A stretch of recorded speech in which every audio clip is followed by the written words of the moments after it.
Before we begin, take a deep breath, close your eyes for a moment, and picture this. A city where time seems to have stopped. A constant cold rain falls without end. Empty streets, lights flickering faintly, the sound of your own footsteps echoing through the silence. Now, open your eyes and see. Because this isn't just a story about a little dog named Mel. It's a story about abandonment, pain, resilience, and above all, hope. If you've ever loved an animal, if you've ever felt that silent connection in a look that says everything, this story is for you. Share your four-legged companion's story in the comments. And subscribe to the channel to follow each chapter of this emotional journey. Because sometimes the most powerful stories aren't told with words. They're felt. The city felt frozen in time. It was raining, not the gentle kind that cools the air, but a heavy, cold rain that hit the cracked pavement like needles. The streetlights flickered faintly, reflected in grimy puddles that mirrored the sense of abandonment. The streets were nearly empty, as if life itself had given up on passing through. Only the hurried footsteps of strangers broke the silence, footsteps that never stopped, never looked, never felt. And there, in the shadows of mold-stained buildings and forgotten alleyways, a figure moved with difficulty.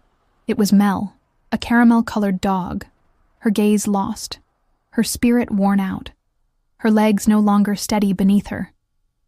With every step, her frail body wavered. Her belly, swollen and round, revealed a silent urgency. Her eyes, dulled by pain and hunger, instinctively searched for something she wasn't even sure existed anymore. A safe place. Her damp skin clung to the grime of the street. Fleas thrived in her darkened fur. The cold sliced through her like a blade.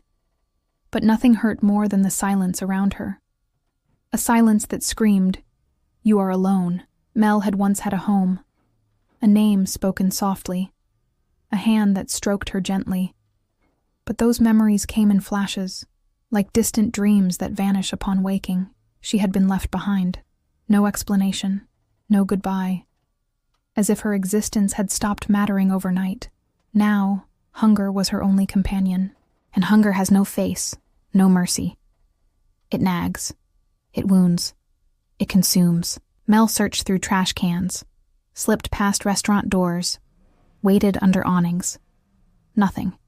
Just hurried glances, gestures shooing her away, a kick here, a honk there. Being invisible hurt. But what hurt more was knowing her puppies would soon be born, and she had nowhere to bring them into the world. The contractions had already started coming and going, sharp stabs in her fragile belly. Her maternal instinct kept her moving, searching, refusing to give up. But each new step felt more impossible than the last. And when the wind blew stronger, lifting scraps of paper and plastic bags as if mocking her, Mel curled up beside a dumpster. That would be her shelter. And there, between cold metal and the stench of decay, she let herself collapse. A tear slipped out, not from her eyes, but from her soul, as if the entire world had failed her. That night, the city didn't seem to have room for miracles, only for the forgotten, only for those who move against the rush, the indifference, the numb routine. But Mel held on, because mothers hold on, even when everything is against them. She closed her eyes for a moment, took a deep breath, or tried to. The world seemed to spin too slowly. The cold seemed determined to win, but something inside her, maybe an old whisper, maybe a fragile thread of hope, kept saying, "Don't give up." And it was in that moment, in that space between almost and not yet, that something moved in the darkness, a subtle noise, footsteps, a presence. Mel didn't know it yet, but that night, when everything seemed about to end, held a destiny she could never have imagined. She had no idea that on that very night, everything was about to change forever. The storm felt endless. The rain came down hard, as if trying to wash away everything still standing in that forgotten city. The wind lashed with fury, lifting plastic bags and dead leaves that danced like ghosts through the dark alleys. Mel shivered, not just from the cold, but from pain. The contractions had started. At first, spaced apart, like a warning. Now they came in relentless waves, Each spasm made her whole body tremble. Her breathing was short and frantic. Instinct screamed, "You need to find shelter." But her legs, drained of strength, could barely hold her up. She dragged herself along corners, sniffing the wet ground, her eyes searching for any crevice that might offer safety. A locked gate, a doorway already taken, a closed garage. Nothing. Everything was hostile. Then she saw it. A metal dumpster leaning against a wall covered in graffiti. It was filthy, reeking of old trash and rotting food. But it was dry, and right now, dry was enough. With great effort, Mel squeezed through a gap between torn bags, crushed cans, and soaked paper. The cold metal pressed against her thin skin, but she lay down right there, in a dark corner, far from the world. The contractions were coming faster now, and with them, the pain, not just physical pain, but something deeper, ancestral. The pain of a mother who knows her babies are on the way, but doesn't know if she'll be able to welcome them the way they deserve. The first puppy was born with muffled whimpers, small, blood-covered, slipping onto the cold, dirty ground. Mel nudged him with her nose instinctively. She licked him, urging him to breathe. He moved. Weak, but alive. She exhaled, relieved, if only for a second. Then came the second, and the third, each one bringing with it a thread of hope and a new wave of despair. Mel's body trembled. She had no strength left. She was bleeding. And the little milk her malnourished body could still produce barely seemed enough for one, let alone all of them. She gathered them with what energy she had left, a circle of life amid the trash. She curled around them, trying to shield them from the cold, from the splashing rain, from the world. But inside, her heart was pounding with fear.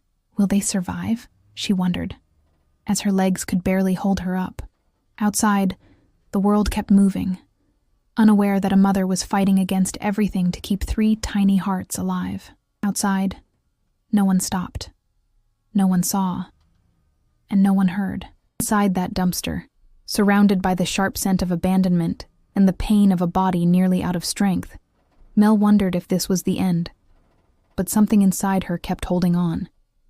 It was in that silence between one thunderclap and the next, between a breath and a sob, that she heard it. Slow, heavy footsteps approaching. The rustle of plastic bags. The creak of boots against wet ground. Mel let out a low growl, even though she had no strength. The puppies stirred beneath her body. She didn't know who was coming. She didn't know what to expect, but she knew she couldn't let anything hurt them. The silhouette of a man appeared under the dim glow of a streetlight. Someone was there. Close. The rain kept falling mercilessly, washing the sidewalks of the city in a cruel silence. Through the alleys where no one looked, a man was walking. His uniform reflected the yellowish light from the lampposts, stained from a full day's work. His steps were steady and rhythmic. He pulled a metal cart behind him, filled with bags, papers, and the discarded leftovers of a city that seemed determined to throw away everything, even lives. His name was Jorge. He was a garbage collector, one of many the city noticed but never really saw.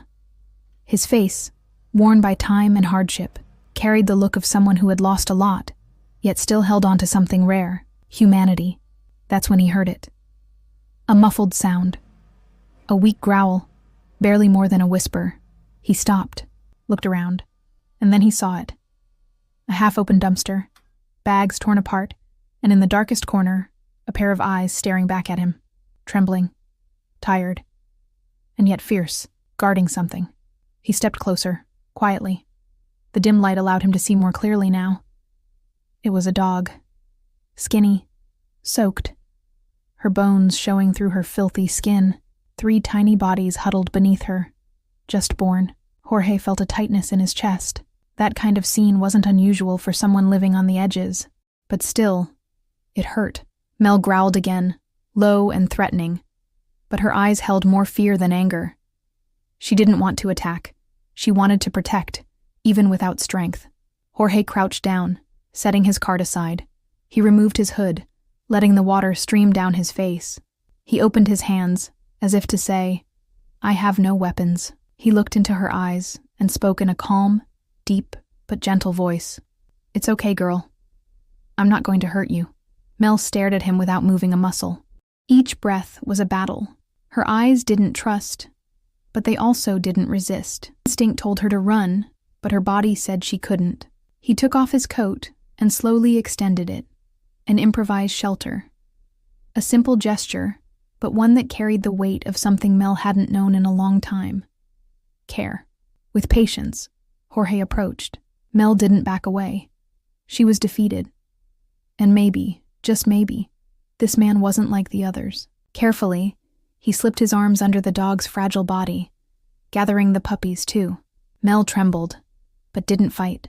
In the arms of that stranger there was warmth. There was something new, something her tired heart didn't immediately recognize but felt. Safety. Rain poured down on them as Jorge walked back home.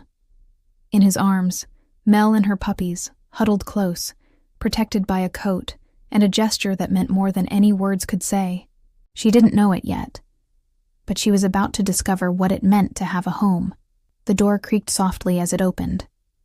The inside of the house was dim, lit only by the faint glow of an old lamp in the corner of the living room. The sound of rain hitting the roof was gentler in there, as if the world had finally turned down the volume. Jorge stepped in with steady, careful movements. In his arms, Mel lay still, her puppies curled up against her fragile body. Maria, his wife, appeared at the kitchen entrance, still wearing her apron, her eyes tired from a day that had gone on too long. She saw the scene and froze. Time seemed to pause with her. "Jorge, what happened?" she asked softly, but with warmth. Jorge didn't answer right away. He simply walked over and gently laid Mel down on an old rug by the wood-burning stove. It was the warmest spot in the house. Quietly, Maria knelt beside them. Her eyes met Mel's, eyes that told a story of pain, fear, and exhaustion.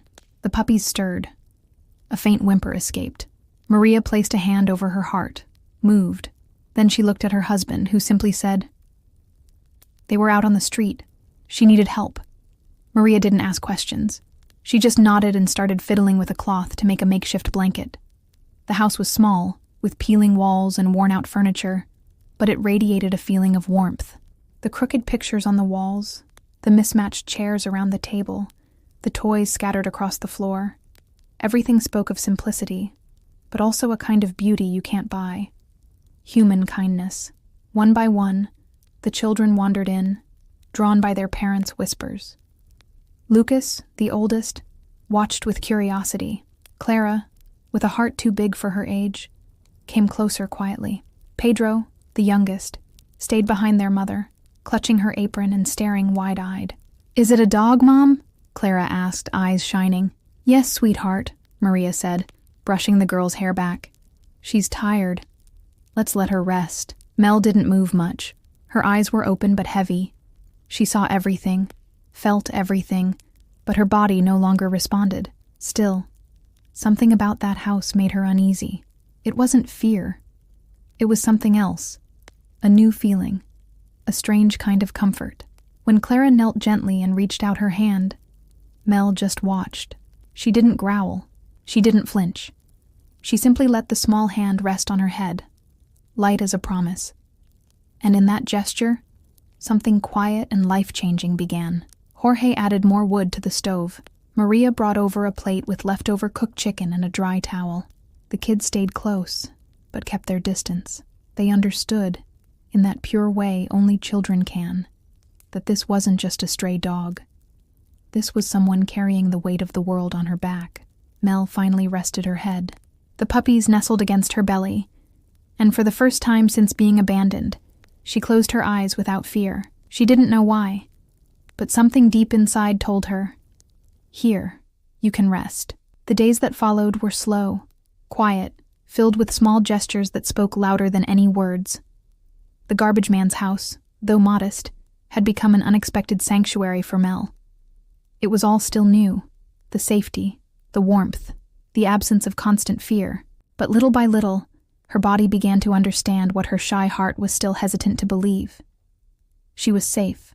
Maria was the first to make a move. With the calm of someone who knows how to handle the fragile, she brought a bowl of clean water and placed it near Mel, without rush.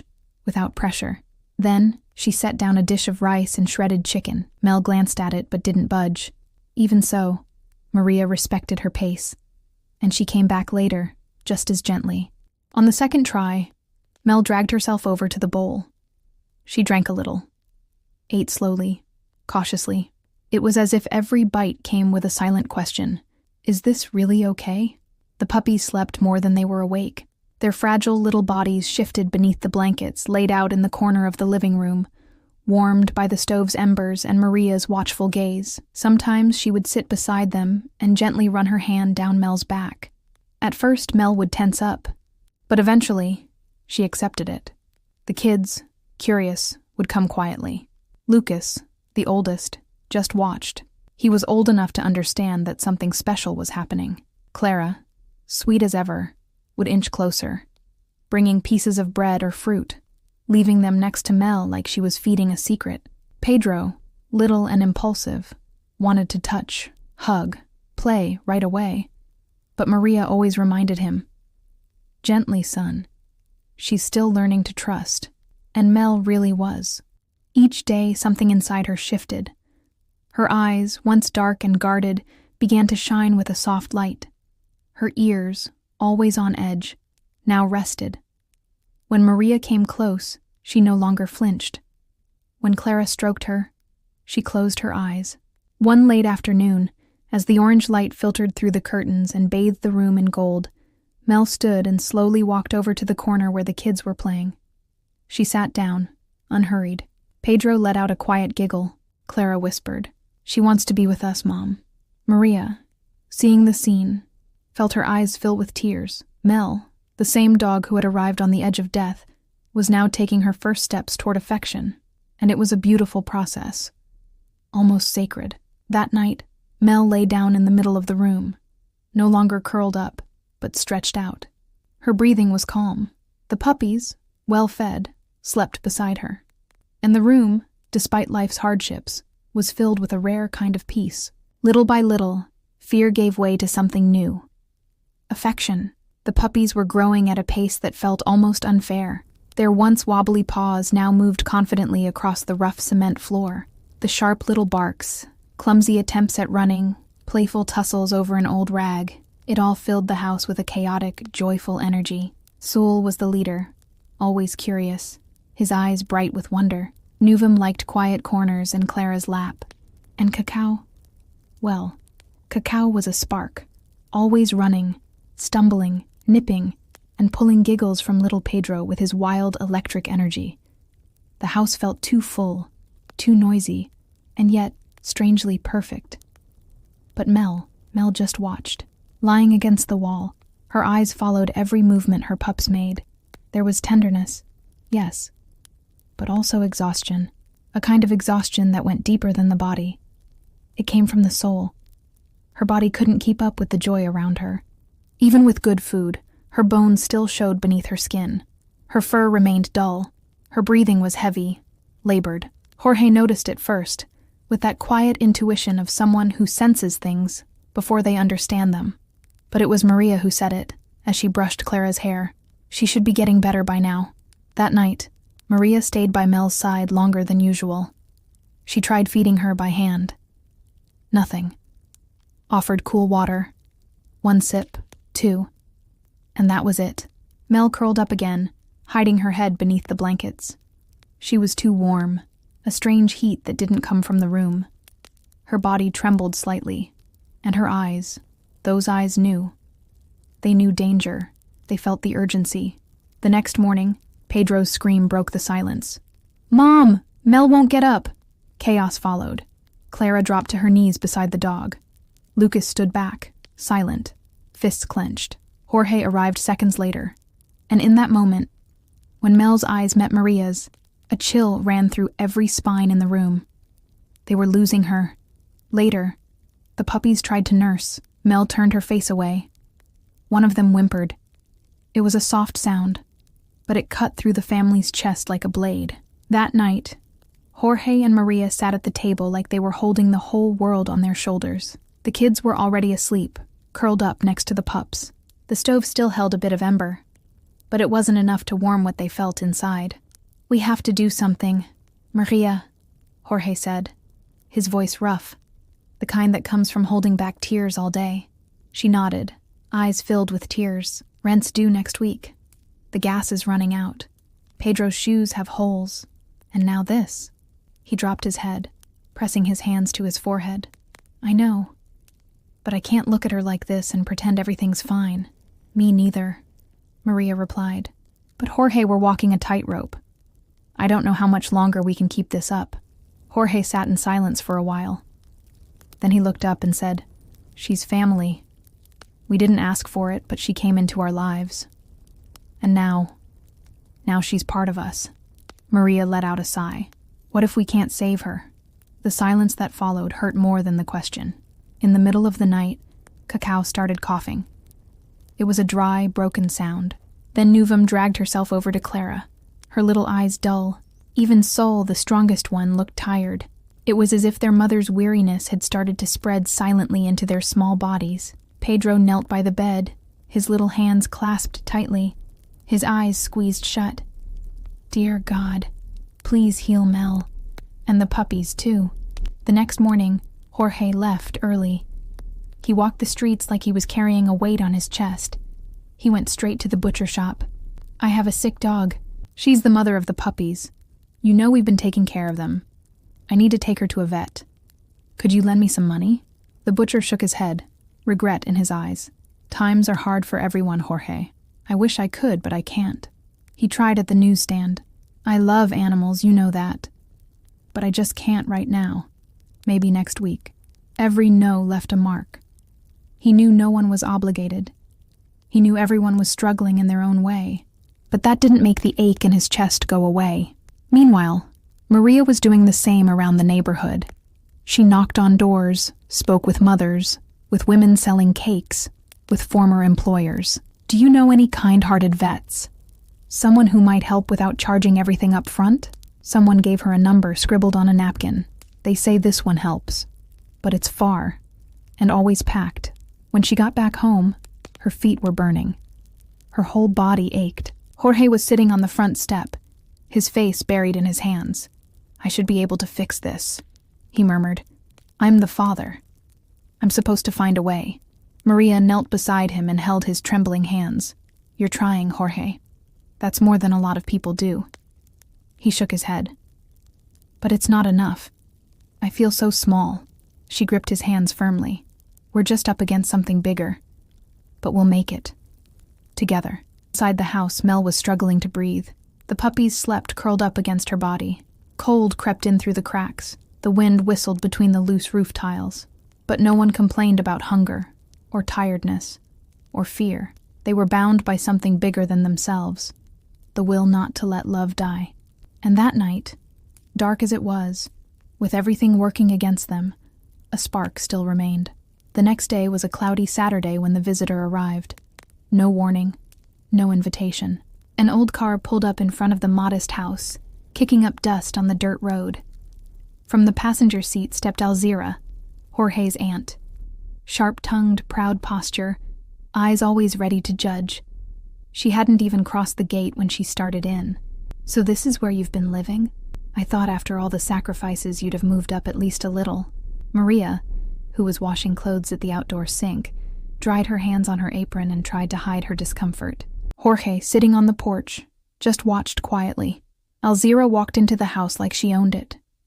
She looked around, examining every corner with an air of disdain. When she saw Mel lying on the blankets, the puppies at her feet, she raised an eyebrow. Is it true? You've been spending money on a sick dog? No one answered right away. Clara stopped playing with the puppies and shrank closer to Pedro. Maria pressed her lips together, holding back a heavy word. Jorge simply stood up, slowly. Mel is sick, yes. And we're trying to help. Alzira scoffed. Help? With what money? You can barely pay the bills, Jorge. You already have 3 kids to take care of, and now this? This is irresponsible. Maria flushed red. The aunt's words cut like a blade. She looked at the kids, then at Mel, then at Jorge. Mel chose us when no one else wanted her, Maria said, her voice low but firm. And we chose to keep her. She's part of the family. Family? Alzira let out a bitter laugh. A dog isn't a person, Maria. It's time you all grew up and stopped pretending life's some fairy tale.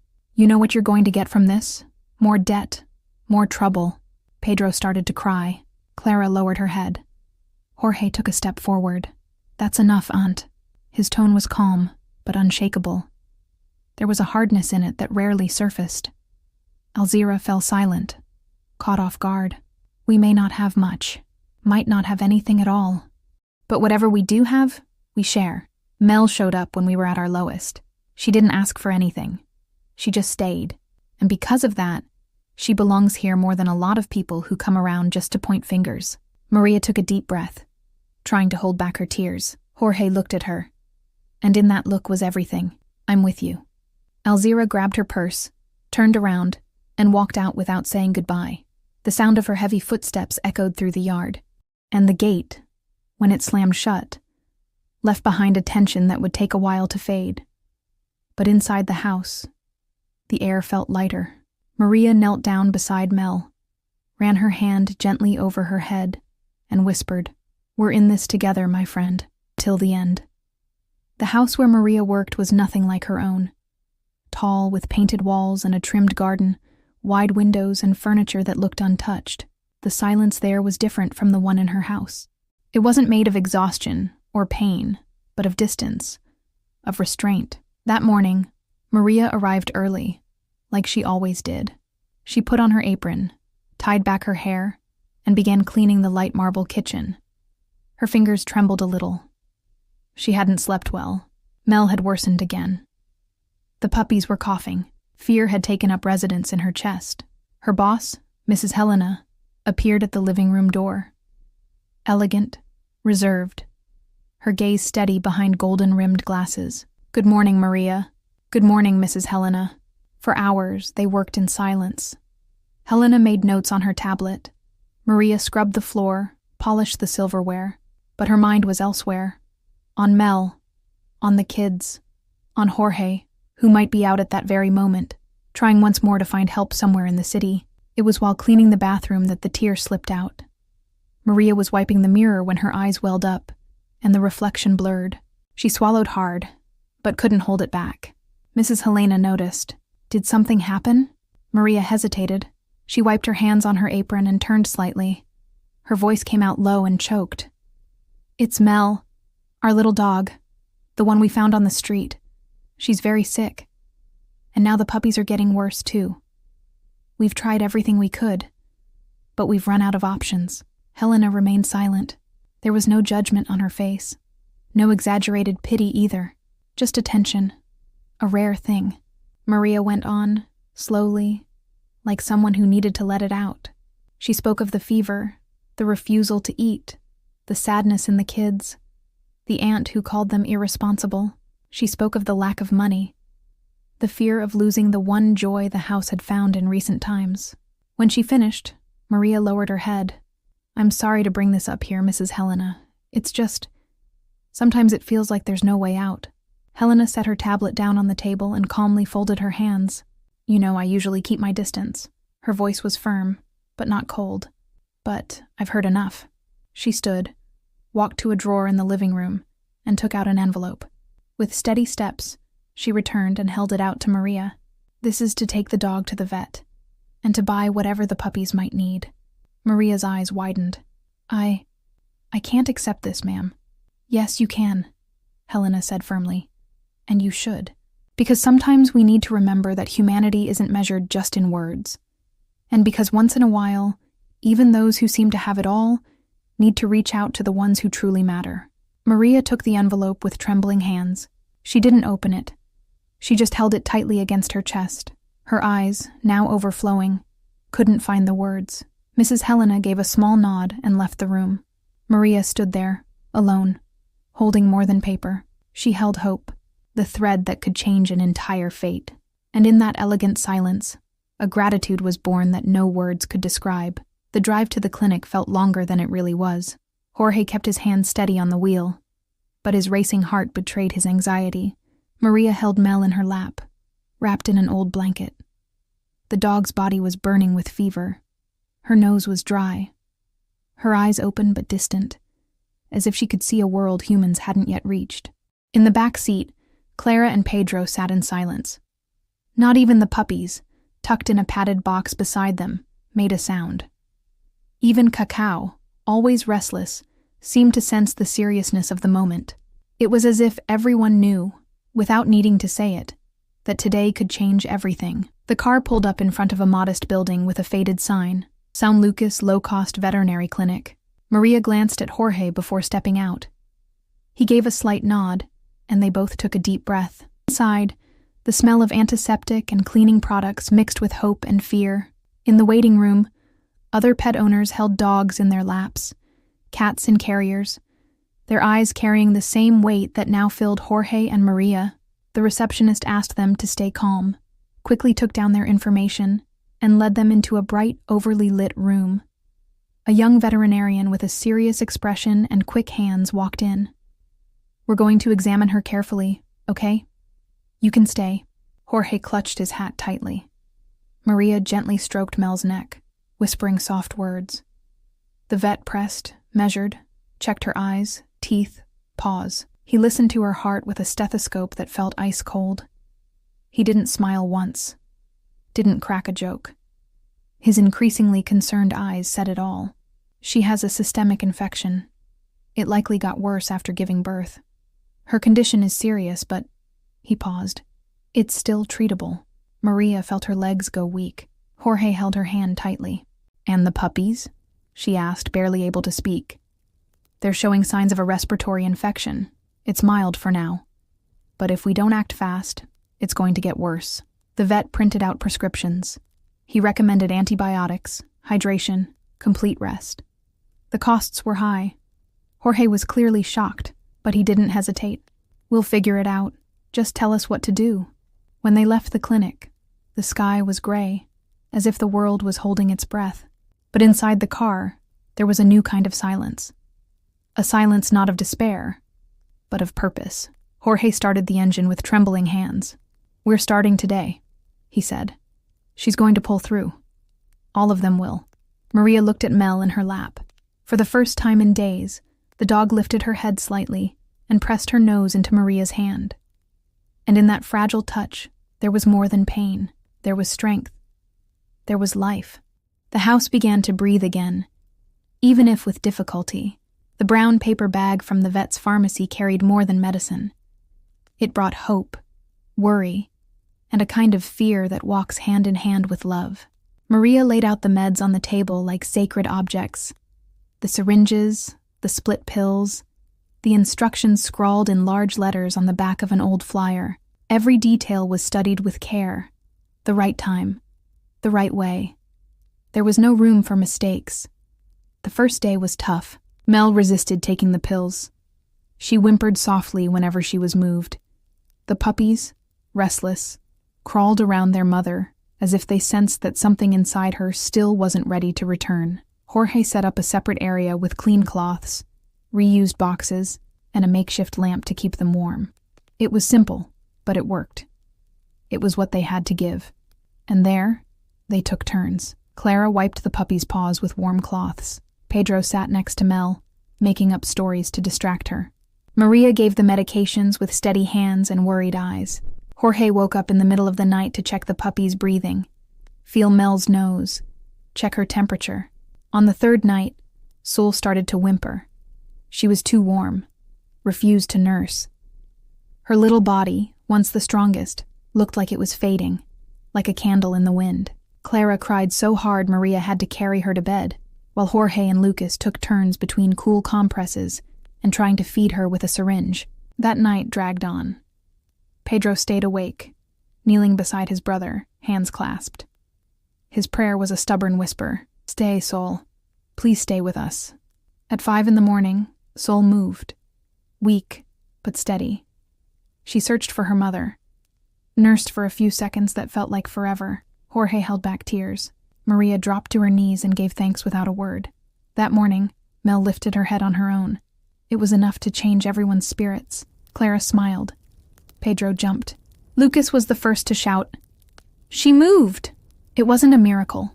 It was a fight. The result of sleepless nights, of raw, unfiltered love.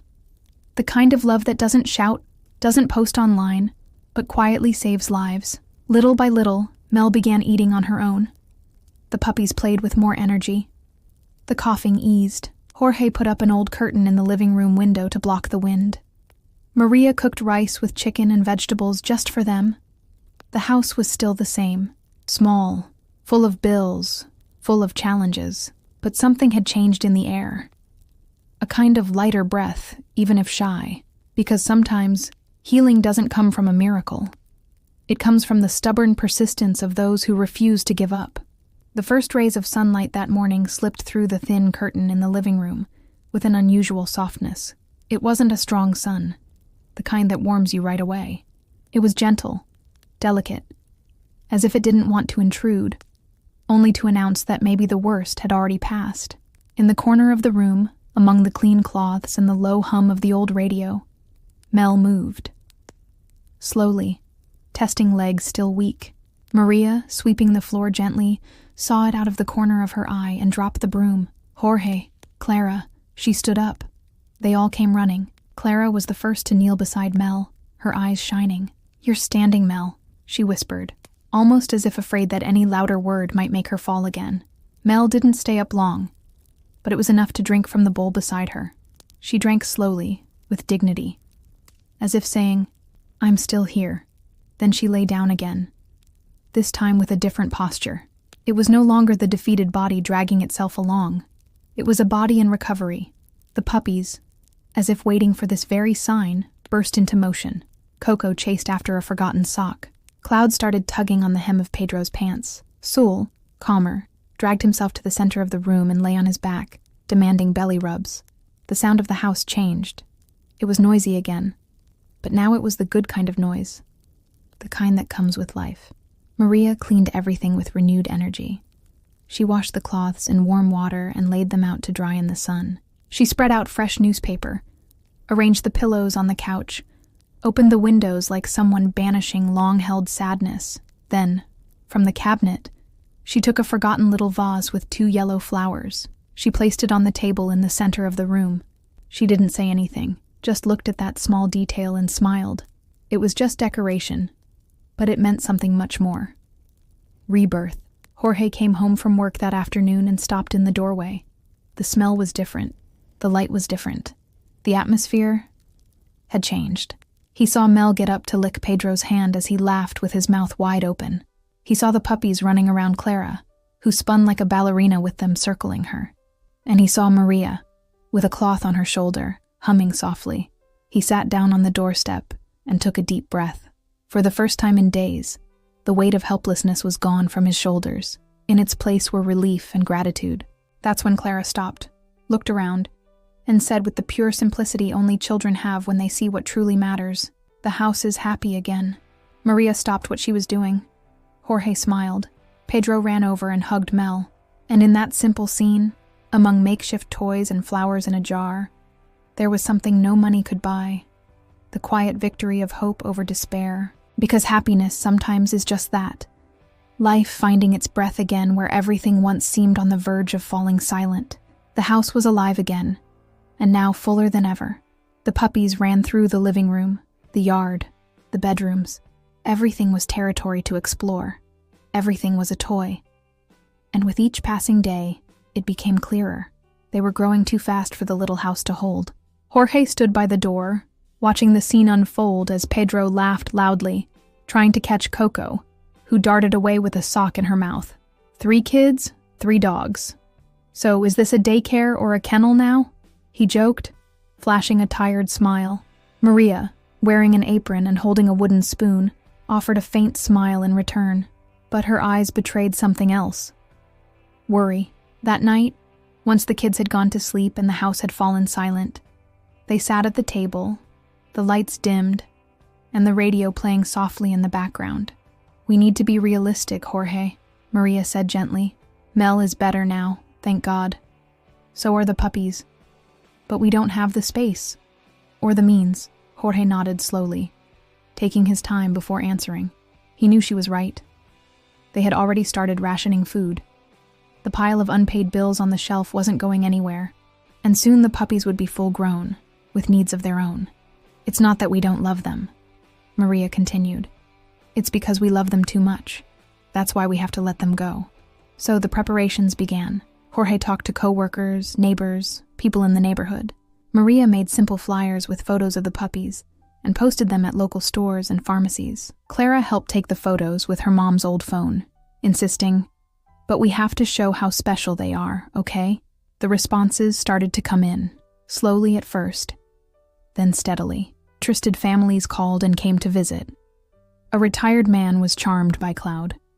A recently divorced woman couldn't put Coco down. A young couple who had lost a pet during the pandemic instantly fell in love with Soul. Maria coordinated every visit carefully. No puppy would leave without passing through the heart of the house. They were part of the story, part of the healing. They deserved more than just a home. They deserved the right one. And then came the inevitable question. One late afternoon, Clara, resting her cheek against Mel's side, asked, "And their mom? Is she going to be adopted too?" Maria paused. In the middle of folding laundry, Jorge, sitting on the couch, looked up. Silence. No one there had an immediate answer. Deep down, they all knew this was different. Mel wasn't just a dog. She was the root, the scar, the thread that had stitched their family together through chaos. "We'll see, sweetheart," Jorge finally replied. "We'll think about it carefully." Maria looked over at Mel, who lay peacefully in the corner of the room. There was a calmness there, but also a doubt lingering in the air like the last leaf about to fall. Because sometimes, what we love most is what challenges us the most, to either let go or hold on. The day came faster than any of them had expected. It was a clear Sunday, with open skies and a soft breeze, the kind of day that seems deceptively calm when your heart is restless inside. The small living room, now tidy and bright, had become a meeting place. Jorge dragged chairs around to welcome the visitors. Maria set out water and coffee on the table. Clara prepared simple ribbons to tie around the puppies' necks. "They have to leave looking nice," she said, eyes brimming. The first to leave was Cloud. The retired man, who lived alone, arrived right on time. He sat down on the floor, waited patiently for the puppy to come over, and opened his arms. Cloud nestled into his lap as if he'd known him forever. Maria, heart tight, handed over the vaccination booklet. Jorge gave care instructions like he was passing off treasure. When the door closed behind them, silence fell instantly. Clara looked over at the empty corner where Cloud used to sleep and let out a deep sigh. "One's gone," she whispered. Soon after, it was Coco's turn. The recently divorced woman, with tired eyes and a generous heart, sat quietly in the yard and let Coco choose. The puppy, true to form, ran, barked, jumped, then curled up in the visitor's lap and licked her face joyfully. Maria smiled through tears. Jorge fought hard to keep his voice steady. The hardest goodbye was Soul's. The young couple arrived with flowers and a small blue blanket. Clara tried not to cry, but when she hugged Soul for the last time, the tears came. Pedro, silent, held her hand. Maria wrapped both of them in a long embrace. "He'll be okay," Jorge said, his voice thick. "They all will." Mel watched it all from her corner, lying on her blanket, eyes alert. She didn't cry, didn't stir much, but her gaze said what words couldn't. She understood. Each goodbye felt like a piece of herself leaving, but there was no rebellion, only acceptance. When the last door shut and silence returned to the house, the children gathered around Mel. She welcomed them with gentle licks, as if to say thank you for loving so deeply. Clara lay down beside the dog, rested her face against the warm fur, and said, with the purity of someone who understands love beyond language, "They're going to be happy, Mel, because you taught us how to love." Maria cried quietly. Jorge sat at the table, in silence. Pedro pulled a blanket over and gently covered Mel. The house now seemed too big. It lacked the sound of paws running, barking, and joyful chaos, but a deep, silent peace had settled in. A sense of a mission fulfilled. And in that moment, they all understood that goodbyes, when made with love, are just another way of continuing to love. Days went by, then weeks, then years. The garbage collector's house remained simple, still with walls marked by time and mismatched furniture. But inside, something essential never stopped blooming. Love. And at the center of it all, Mel remained. The decision had been made silently, almost naturally. After the puppies left, Jorge and Maria knew there was no world out there that truly fit Mel. She belonged here. To this ground, these voices, these hands that had healed her time and again. She was no longer the same skinny, frightened dog abandoned in a dumpster. She had aged with dignity. Her steps had slowed, her muzzle had turned gray. Her eyes, though a bit cloudy, still held the sharp shine of someone who knew every corner of the house, every creak of a door, every shift in her human's moods. Clara had grown. Her hair now touched her shoulders. She studied in the afternoons and helped her mother in the mornings. But every night, before bed, she would lie down on the rug beside Mel just to say, "Good night, my friend." Pedro was no longer the boy of silent prayers. He ran through the yard with a ball under his arm, and sometimes, even in a rush, he stopped to pet Mel's head before leaving. "Love you, old girl," he'd say, and Mel would wag her tail like it was the first time. Lucas, now with broad shoulders and hands like a man's, helped his father with the cart. He collected bags, climbed curbs. Jorge saw in him a partner, and in Mel, the living memory of what had kept them together through their hardest days. Mel slept more, ate less. She liked staying near the stove in winter and by the plants in summer. She had a blanket just for her, embroidered by Clara, with flowers sewn into old fabric. Jorge would say she was the queen of the house, and no one dared to disagree. One ordinary afternoon, with the sky clear and the sound of birds mixing with neighborhood chatter, Mel slowly walked out into the yard. She lay down under the sun, in her favorite spot, where the flowers in Maria's garden danced in the breeze. She stayed there, still but awake, her eyes half closed, breathing calm. She felt everything, the warm ground beneath her body, the smell of food drifting from the kitchen, Clara's voice reading aloud, Pedro laughing in the distance, Jorge hammering something at the gate, Maria humming. There was no urgency, no pain, just peace. And in that moment, with her chest rising and falling in a gentle rhythm, Mel seemed to smile. Mel had found what she never had, and what she would never lack again: a home. Sometimes a simple look can change a life. Mel didn't ask to be born on the streets. She didn't choose hunger, cold, abandonment. But she waited. She waited for someone, amidst the city's rush, to truly see her. For one pair of eyes, among 1,000 hurried steps, to meet hers and see more than a dirty dog. To see a soul. And that's exactly what Jorge and Maria did. They saw her. Mel's story isn't unique. Every day, thousands of animals wait on street corners, beneath awnings, in empty lots. They wait for a little food, a bowl of water, a simple gesture that says, "You matter."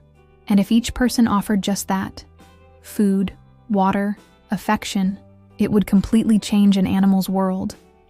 Adopting a street animal is an act of courage. It's choosing to love without expecting anything in return. It's being a real-life hero, not with a cape or superpowers, but with empathy. Like Jorge, who opened his arms.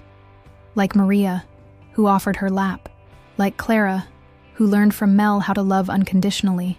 And even if you can't adopt, you can still make a difference. You can leave a bowl of water on the sidewalk on hot days. You can carry a handful of kibble in your pocket. You can reach out to a local rescuer. You can talk to your neighbor. Encourage adoption, because every act counts. Every gesture saves. Spaying and neutering is also an act of love. It prevents thousands of Mels from being born only to suffer. It ethically controls the population, prevents diseases, and protects both animals and the community. If you have a pet, spay or neuter. If you know someone who does, start the conversation. Sharing information is also a way to bring change. You can be the turning point in an animal's story. You can be that someone who shows up when all hope seems lost. Like it happened with Mel.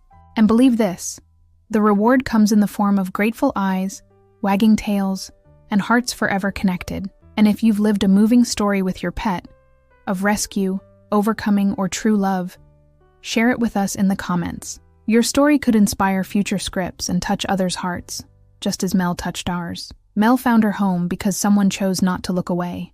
And now, maybe it's your turn. The world doesn't need more spectators. It needs quiet heroes, like you.